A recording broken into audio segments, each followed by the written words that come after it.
Hello students, ਅਸੀਂ ਅੱਜ ਆਪਣੀ ਪੋਲੀਟੀਕਲ ਸਾਇੰਸ ਦੀ ਕਲਾਸ ਦੇ ਵਿੱਚ ਪੜ੍ਹਾਂਗੇ ਸੁਪਰੀਮ ਕੋਰਟ ਦੀ ਸ਼ਕਤੀਆਂ ਅਤੇ ਕੰਮਾਂ ਦੇ ਬਾਰੇ ਵਿੱਚ। ਤਾਂ ਜਿਵੇਂ ਪਿਛਲੇ ਲੈਕਚਰ ਦੇ ਵਿੱਚ ਅਸੀਂ ਪੜ੍ਹਿਆ ਸੀ ਸੁਪਰੀਮ ਕੋਰਟ ਕੀ ਹੈ, ਇਹਦਾ ਕੀ ਰੋਲ ਹੈਗਾ। ਤਾਂ ਉਸੇ ਤਰ੍ਹਾਂ ਹੁਣ ਅਸੀਂ ਪੜ੍ਹਦੇ ਹਾਂ ਸੁਪਰੀਮ ਕੋਰਟ ਦੀਆਂ ਸ਼ਕਤੀਆਂ ਅਤੇ ਕੰਮ, powers and functions of supreme court. ਤਾਂ ਸੁਪਰੀਮ ਕੋਰਟ ਭਾਰਤ ਦੀ ਸਰਵਉੱਚ ਅਦਾਲਤ ਹੈ ਅਤੇ ਇਹ ਦਿੱਲੀ ਦੇ ਵਿੱਚ ਹੈਗੀ। ਅਤੇ ਇਸ ਦੇ ਦੁਆਰਾ ਦਿੱਤੇ ਗਏ ਫੈਸਲਿਆਂ ਨੂੰ ਕਿਸੇ ਵੀ ਅਦਾਲਤ ਦੇ ਵਿੱਚ ਵੰਗਾਰਿਆ ਨਹੀਂ ਜਾ ਸਕਦਾ। ਤਾਂ ਜਿਹੜੀਆਂ ਇਹਦੀਆਂ ਸ਼ਕਤੀਆਂ ਨੇ ਉਹਨੂੰ ਦੋ ਮੁੱਖ ਹਿੱਸਿਆਂ ਦੇ ਵਿੱਚ ਵੰਡਿਆ ਜਾ ਸਕਦਾ ਹੈ। ਤਾਂ ਪਹਿਲਾ ਸੀ ਇਹਦਾ ਮੌਲਿਕ ਅਧਿਕਾਰ ਖੇਤਰ ਓਰੀਜਨਲ ਜੁਰੀਡਿਕਸ਼ਨ ਐਂਡ ਦੂਸਰਾ ਹੈ ਅਪੀਲੀ ਅਧਿਕਾਰ ਖੇਤਰ ਅਪੀਲੇਟ ਜੁਰੀਡਿਕਸ਼ਨ। ਤਾਂ ਜਿਹੜੀਆਂ ਇਹ ਦੋਵੇਂ ਪ੍ਰਕਾਰ ਦੀਆਂ ਸ਼ਕਤੀਆਂ ਨੇ ਇਹਨਾਂ ਦਾ ਜਿਹੜਾ ਵਿਸਥਾਰ ਦੇ ਵਿੱਚ ਵਰਣਨ ਹੈ ਅਸੀਂ ਇਸ ਕਲਾਸ ਦੇ ਵਿੱਚ ਉਹ ਪੜ੍ਹਾਂਗੇ। ਤਾਂ ਪਹਿਲਾ ਹੈ ਮੌਲਿਕ ਅਧਿਕਾਰ ਖੇਤਰ। ਤਾਂ ਸੰਵਿਧਾਨ ਦੀ ਧਾਰਾ 131 ਦੇ ਅਧੀਨ ਸੁਪਰੀਮ ਕੋਰਟ ਨੂੰ ਮੌਲਿਕ ਅਧਿਕਾਰ ਪ੍ਰਾਪਤ ਨੇ ਅਤੇ ਇਸ ਖੇਤਰ ਦੇ ਵਿੱਚ ਉਹ ਮੁਕੱਦਮੇ ਆਉਂਦੇ ਆ ਜਿਹੜੇ ਸਿੱਧੇ ਸੁਪਰੀਮ ਕੋਰਟ ਦੇ ਵਿੱਚ ਲਿਜਾਏ ਜਾ ਸਕਦੇ ਆ। ਇਹਦੇ ਲਈ ਹੈ ਪਹਿਲਾਂ ਕਿ ਭਾਰਤ ਸਰਕਾਰ ਅਤੇ ਇੱਕ ਜਾਂ ਇੱਕ ਤੋਂ ਵਧੇਰੇ ਰਾਜਾਂ ਦੇ ਆਪਸੀ ਝਗੜੇ, ਜਿਵੇਂ ਕਿ ਭਾਰਤ ਸਰਕਾਰ ਹੈ ਅਤੇ ਜਾਂ ਫਿਰ ਇੱਕ ਰਾਜ ਦਾ ਦੂਸਰੇ ਰਾਜ ਦੇ ਨਾਲ ਕੋਈ ਝਗੜਾ ਹੈਗਾ ਤਾਂ ਉਹ ਸਿੱਧਾ ਮਾਮਲਾ ਜਿਹੜਾ ਇਹ ਸੁਪਰੀਮ ਕੋਰਟ ਦੇ ਵਿੱਚ ਜਾਊਗਾ। ਦੂਸਰਾ ਹੈ ਜੀ ਇਹੋ ਜਿਹੇ ਝਗੜੇ ਜਿਨ੍ਹਾਂ ਦੇ ਵਿੱਚ ਭਾਰਤ ਸਰਕਾਰ ਅਤੇ ਕੁਝ ਰਾਜ ਇੱਕ ਪਾਸੇ ਹੋਣ ਅਤੇ ਦੂਜੇ ਰਾਜ ਇੱਕ ਪਾਸੇ ਹੋਣ ਤਾਂ ਵੀ ਮਾਮਲਾ ਜਿਹੜਾ ਇਹ ਸਿੱਧਾ ਸੁਪਰੀਮ ਕੋਰਟ ਜਾਊਗਾ। ਫਿਰ ਹੈ ਜੀ ਇਹੋ ਜਿਹੇ ਝਗੜੇ ਜਿਹੜੇ ਦੋ ਜਾਂ ਦੋ ਤੋਂ ਵਧੇਰੇ ਰਾਜਾਂ ਦੇ ਵਿੱਚ ਆਪਸ ਦੇ ਵਿੱਚ ਹੋਣ ਤਾਂ ਇਹ ਸਾਰੇ ਪ੍ਰਕਾਰ ਦੇ ਝਗੜਿਆਂ ਦੇ ਲਈ ਜਿਹੜਾ ਇਹ ਮਾਮਲਾ ਸਿੱਧਾ ਸੁਪਰੀਮ ਕੋਰਟ ਦੇ ਵਿੱਚ ਜਾਊਗਾ। ਅਪਵਾਦ ਵੀ ਹੈ ਇਹਦੇ ਵਿੱਚ, ਐਗਜ਼ੈਂਪਸ਼ਨਸ ਕੀ ਹੈ ਕਿ ਇਹਨਾਂ ਦੇ ਵਿੱਚ ਜਿਹੜੇ ਕੁਝ ਕੁ ਝਗੜੇ ਨੇ ਜਿਹੜੇ ਕਿ ਮੌਲਿਕ ਅਧਿਕਾਰ ਖੇਤਰ ਦੇ ਵਿੱਚ ਨਹੀਂ ਆਉਂਦੇ। ਠੀਕ ਹੈ, ਉਹ ਕਿਹੜੇ ਕਿਹੜੇ ਆ? ਵੱਖ-ਵੱਖ ਰਾਜਾਂ ਦੇ ਵਿਚਕਾਰ ਪੈਦਾ ਹੋਣ ਵਾਲੇ ਰਾਜਨੀਤਿਕ ਝਗੜੇ।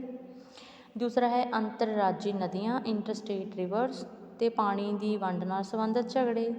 ਉਹ ਸੰਧੀਆਂ, ਸਮਝੌਤੇ ਜਾਂ ਸਦਨ ਦੇ ਜਿਹੜੇ ਸਦਨ ਨੇ ਆਦਿ ਨਾਲ ਸੰਬੰਧਿਤ ਝਗੜੇ ਜਿਨ੍ਹਾਂ ਦੇ ਸੰਵਿਧਾਨ ਤੋਂ ਲਾਗੂ ਹੋਣ ਤੋਂ ਪਹਿਲਾਂ ਜਿਹੜੇ ਹੋਏ ਨੇਗੇ ਉਹ ਸੁਪਰੀਮ ਕੋਰਟ ਦੇ ਵਿੱਚ ਨਹੀਂ ਜਾਣਗੇ।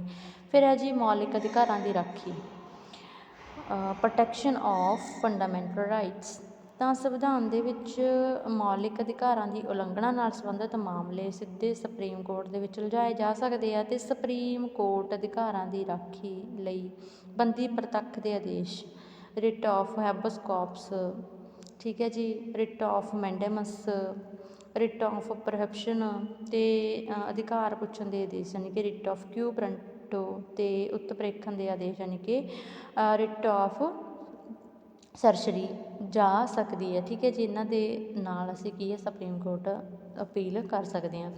ਦੂਸਰਾ ਹੈ ਜੀ ਅਪੀਲੀ ਅਧਿਕਾਰ ਖੇਤਰ। ਅਸੀਂ ਪਹਿਲਾਂ ਪੜ੍ਹਿਆ ਮੌਲਿਕ ਅਧਿਕਾਰ ਖੇਤਰ, ਦੂਸਰਾ ਹੈਗਾ ਇਹਦਾ ਅਪੀਲੀ ਅਧਿਕਾਰ ਖੇਤਰ ਅਪੀਲੇਟ ਜੁਰੀਡਿਕਸ਼ਨ। ਤਾਂ ਇਹਦੇ ਵਿੱਚ ਜਿਹੜੇ ਮਾਮਲੇ ਨੇ ਹਾਈ ਕੋਰਟਾਂ ਦੇ ਫੈਸਲਿਆਂ ਦੇ ਵਿਰੁੱਧ ਜਿਹੜੇ ਹੈਗੇ ਅਪੀਲ ਵਜੋਂ ਲਿਜਾਏ ਜਾ ਸਕਦੇ ਆ, ਜਿਵੇਂ ਕਿ ਸੰਵਿਧਾਨਿਕ ਅਪੀਲਾਂ। ਅਤੇ ਸੰਵਿਧਾਨ ਦੀ ਧਾਰਾ 132 ਦੇ ਅਧੀਨ ਜੇਕਰ ਕਿਸੇ ਰਾਜ ਦੀ ਹਾਈ ਕੋਰਟ ਦੀਵਾਨੀ, ਫੌਜਦਾਰੀ ਜਾਂ ਕਿਸੇ ਹੋਰ ਮੁਕੱਦਮੇ ਦੇ ਸੰਬੰਧੀ ਪ੍ਰਮਾਣ ਪੱਤਰ ਦੇਵੇ ਤਾਂ ਮੁਕੱਦਮੇ ਸੰਬੰਧੀ ਹੋਰ ਸੰਵਿਧਾਨਿਕ ਵਿਆਖਿਆ ਦੀ ਜ਼ਰੂਰਤ ਹੈ। ਤਾਂ ਹਾਈ ਕੋਰਟ ਦੇ ਫੈਸਲੇ ਦੇ ਵਿਰੁੱਧ ਅਪੀਲ ਸੁਪਰੀਮ ਕੋਰਟ ਕੋਲ ਕੀਤੀ ਜਾ ਸਕਦੀ ਹੈ। ਜੇਕਰ ਹਾਈ ਕੋਰਟ ਪ੍ਰਮਾਣ ਪੱਤਰ ਨਾ ਦੇਵੇ ਤਾਂ ਵੀ ਜਿਹੜੀ ਸੁਪਰੀਮ ਕੋਰਟ ਹੈ ਆਪ ਇਹੋ ਜਿਹੀ ਮਨਜ਼ੂਰੀ ਦੇ ਕੇ ਮੁਕੱਦਮਾ ਸੁਣ ਸਕਦੀ ਹੈ। ਫਿਰ ਹੈ ਜੀ ਦੀਵਾਨੀ ਅਦਾਲਤਾਂ ਸਿਵਲ ਅਪੀਲਸ। ਤਾਂ ਜਿਹੜੀਆਂ ਦੀਵਾਨੀ ਅਪੀਲਾਂ ਹੁੰਦੀਆਂ ਨੇ ਸੰਵਿਧਾਨ ਦੀ ਧਾਰਾ 133 ਦੇ ਅਧੀਨ ਕੋਈ ਵੀ ਜਿਹੜਾ ਦੀਵਾਨੀ ਮੁਕੱਦਮਾ ਹੈ ਸੁਪਰੀਮ ਕੋਰਟ ਕੋਲ ਹਾਈ ਕੋਰਟ ਦੇ ਫੈਸਲੇ ਦੇ ਵਿਰੁੱਧ ਅਪੀਲ ਵਜੋਂ ਲਿਜਾਇਆ ਜਾ ਸਕਦਾ ਹੈ। ਪਰੰਤੂ ਹਾਈ ਕੋਰਟ ਦੇ ਦੁਆਰਾ ਇਹ ਪ੍ਰਮਾਣਿਤ ਕੀਤਾ ਜਾਣਾ ਜ਼ਰੂਰੀ ਹੈ ਕਿ ਮੁਕੱਦਮੇ ਦੇ ਵਿੱਚ ਆਮ ਮਹੱਤਵ ਦਾ ਜਿਹੜਾ ਆਮ ਮਹੱਤਵ ਉਹਨੂੰ ਕੋਈ ਠੋਸ ਕਾਨੂੰਨੀ ਜਿਹੜਾ ਪ੍ਰਸ਼ਨ ਆ ਉਲਝਿਆ ਹੋਇਆ ਤਾਂ ਪਰੰਤੂ ਹਾਈ ਕੋਰਟ ਦੀ ਪ੍ਰਵਾਨਗੀ ਤੋਂ ਬਿਨਾਂ ਜੇਕਰ ਸੁਪਰੀਮ ਕੋਰਟ ਮੁਕੱਦਮੇ ਦੀ ਅਪੀਲ ਦੇ ਯੋਗ ਸਮਝਦੀ ਹੈ ਤਾਂ ਸੁਣਵਾਈ ਕਰ ਸਕਦੀ ਹੈ। ਤਾਂ ਇਹਦੇ ਵਿੱਚ ਇੱਕ ਗੱਲ ਜਿਹੜੀ ਯਾਦ ਰੱਖਣ ਵਾਲੀ ਹੈ ਕਿ 1972 ਦੇ ਵਿੱਚ ਕੀਤੀ ਗਈ ਸੰਵਿਧਾਨ ਦੀ 30ਵੀਂ ਸੋਧ ਮਤਲਬ ਕਿ ਜਿਹੜੀ 30 ਨੰਬਰ ਸੋਧ ਕੀਤੀ ਗਈ ਸੀ ਤਾਂ ਇਹਦੇ ਵਿੱਚ ਪਹਿਲਾਂ 20,000 ਰੁਪਏ ਜਾਂ ਇਸ ਦੇ ਮੁੱਲ ਦੀ ਸੰਪੱਤੀ ਸੰਬੰਧੀ ਦੀਵਾਨੀ ਮੁਕੱਦਮਾ ਜਿਹੜਾ ਇਹ ਸੁਪਰੀਮ ਕੋਰਟ ਦੇ ਵਿੱਚ ਅਪੀਲ ਵਜੋਂ ਲਿਜਾਏ ਜਾ ਸਕਦੇ ਨੇਗੇ। ਫਿਰ ਫੌਜਦਾਰੀ ਅਪੀਲਾਂ। ਤਾਂ ਸੰਵਿਧਾਨ ਦੀ ਧਾਰਾ 134 ਦੇ ਅਧੀਨ ਕੋਈ ਵੀ ਇਹੋ ਜਿਹਾ ਮੁਕੱਦਮਾ ਹੈ ਜਿਹਦੇ ਵਿੱਚ ਹੇਠਲੀ ਅਦਾਲਤ ਨੇ ਵਿਅਕਤੀ ਨੂੰ ਰਿਹਾਅ ਕਰ ਦਿੱਤਾ ਹੋਵੇ ਤੇ ਜਿਹੜੀ ਹੈ ਹਾਈ ਕੋਰਟ ਨੇ ਜਿਹੜੀ ਮੌਤ ਦੀ ਸਜ਼ਾ ਦਿੱਤੀ ਹੋਵੇ, ਜਾਂ ਫਿਰ ਹਾਈ ਕੋਰਟ ਨੇ ਹੇਠਲੀ ਅਦਾਲਤ ਦੇ ਵਿੱਚ ਚੱਲ ਰਹੇ ਮੁਕੱਦਮੇ ਨੂੰ ਸਿੱਧਾ ਆਪਣੇ ਕੋਲ ਮੰਗਾ ਲਿਆ ਹੋਵੇ ਅਤੇ ਦੋਸ਼ੀ ਨੂੰ ਮੌਤ ਦੀ ਸਜ਼ਾ ਦੇ ਦਿੱਤੀ ਹੋਵੇ, ਤਾਂ ਜਾਂ ਫਿਰ ਹਾਈ ਕੋਰਟ ਪ੍ਰਮਾਣਿਤ ਕਰੇ ਕਿ ਮੁਕੱਦਮਾ ਅਪੀਲ ਦੇ ਯੋਗ ਹੈ, ਅਤੇ ਫਿਰ ਸੁਪਰੀਮ ਕੋਰਟ ਮਹਿਸੂਸ ਕਰੇ ਕਿ ਮੁਕੱਦਮਾ ਜਿਹੜਾ ਇਹ ਅਪੀਲ ਦੇ ਯੋਗ ਹੈ, ਤਾਂ ਉਹ ਇਹਨਾਂ ਮਾਮਲਿਆਂ ਦੇ ਬਾਰੇ ਵੀ ਸੁਣ ਸਕਦੀ ਹੈ। ਫਿਰ ਹੈ ਜੀ ਵਿਸ਼ੇਸ਼ ਅਪੀਲਾਂ ਸੁਣਨ ਦਾ ਅਧਿਕਾਰ।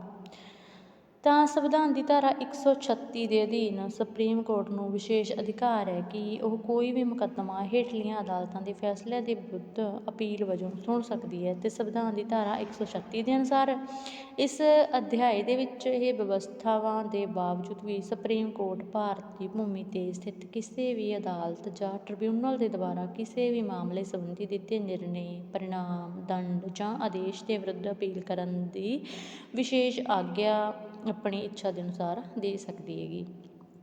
ਪਰੰਤੂ ਇੱਥੇ ਵਰਣਨ ਕਰਨਾ ਜ਼ਰੂਰੀ ਹੋਊਗਾ ਕਿ ਜਿਹੜਾ ਸੈਨਿਕ ਕਾਨੂੰਨ ਅਧੀਨ ਸਥਾਪਿਤ ਕੀਤੇ ਕਿਸੇ ਅਦਾਲਤ ਦੇ ਨਿਰਣੇ ਦੇ ਵਿਰੁੱਧ ਸੁਪਰੀਮ ਕੋਰਟ ਦੀ ਧਾਰਾ 136(2) ਅਧੀਨ ਅਪੀਲ ਕਰਨ ਦੀ ਜਿਹੜੀ ਵਿਸ਼ੇਸ਼ ਆਗਿਆ ਦੇਣ ਦਾ ਅਧਿਕਾਰ ਨਹੀਂ ਹੈਗਾ। ਉਸ ਤੋਂ ਬਾਅਦ ਹੈ ਜੀ ਵਿਸ਼ੇਸ਼ ਅਦਾਲਤਾਂ ਦੇ ਫੈਸਲਿਆਂ ਵਿਰੁੱਧ ਅਪੀਲਾਂ ਸੁਣਨ ਦਾ ਅਧਿਕਾਰ। ਤਾਂ ਜਿਹੜੀ ਹੈ ਵਿਸ਼ੇਸ਼ ਅਦਾਲਤ ਹੈ ਜਿਹੜੀ ਕਾਨੂੰਨ ਦੇ ਅਨੁਸਾਰ ਵਿਵਸਥਾ ਕੀਤੀ ਗਈ ਹੈ, ਤਾਂ ਵਿਸ਼ੇਸ਼ ਅਦਾਲਤਾਂ ਦੇ ਫੈਸਲਿਆਂ ਦੇ ਵਿਰੁੱਧ ਕੇਵਲ ਜਿਹੜੀ ਅਪੀਲ ਹੈ ਸੁਪਰੀਮ ਕੋਰਟ ਦੇ ਵਿੱਚ ਕੀਤੀ ਜਾ ਸਕਦੀ ਹੈ। ਪਰੰਤੂ ਜਿਹੜੀ ਇਸ ਅਪੀਲ ਜਿਹੜੀ ਵਿਸ਼ੇਸ਼ ਅਦਾਲਤ ਦੁਆਰਾ ਦਿੱਤੇ ਜਾਣ ਵਾਲੇ ਜਿਹੜੇ ਫੈਸਲੇ ਹੈਗੇ ਉਹਦੇ 30 ਦਿਨਾਂ ਦੇ ਅੰਦਰ ਅੰਦਰ ਕੀਤੀ ਜਾਣੀ ਜ਼ਰੂਰੀ ਹੈਗੀ। ਠੀਕ ਹੈ ਜੀ, ਤਾਂ ਅਸੀਂ ਅੱਜ ਸੁਪਰੀਮ ਕੋਰਟ ਦੇ ਜਿਹੜੇ ਮੁੱਖ ਕੰਮ ਨੇਗੇ ਉਹਨਾਂ ਦੇ ਬਾਰੇ ਵਿੱਚ ਪੜ੍ਹਿਆ। ਆਈ ਹੋਪ ਤੁਹਾਨੂੰ ਇਹ ਵੀ ਚੰਗੀ ਤਰ੍ਹਾਂ ਸਮਝ ਆ ਗਏ ਹੋਣਗੇ। Thank you.